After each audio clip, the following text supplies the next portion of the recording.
আমরা আইছি হরিপুর বাজার পাগলা হাটিত সানা ফুলাও খাওয়ার লাগে আল্লাহ এটা তো বড় মুশকিল হয়ে যাব আজকে হরিপুরের জলসা আজকে হরিপুরের জলসা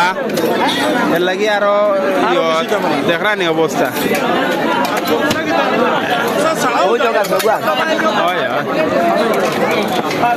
বড় লুবনীয় খানি খালি হয়ে গেছে খানি কিলা ওর ভাই ভাই খানি কিলা ওর ভাই রিভিউ দো খালি কিলা লাগে আরাম পাইছো না কেনে বা ইয়া আল্লাহ বেজত করলিলাই বেচারা বিলে আরাম পাইছো না কিতাবা মানুষ সব খুব ব্যস্ত দুইটা প্লেট দেও আমার পরিচয় দেখো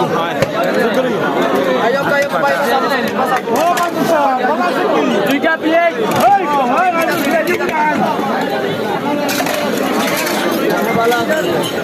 মাওলানা লুৎফুর রহমান আইজ পাগলা হাটিত আইছে পাগলা হাটিত খানির ভালো আছেন ভাই কিতা আপনার অনুভূতি কিতা ইনো আইয়া আলহামদুলিল্লাহ এখানে তো সব সময় থাকে আপনার ঝামেলা ঝামেলা খালি জলসা করে তাই নিলাম মাওলানা লুৎফুর রহমান পাগলা আইলে কিন্তু এক প্লেট খাইয়ে যাওয়া লাগে ইন্দে খাওয়া খাইয়ে যাওয়াও লাগবো নি আপনার সানা বলা দেখবা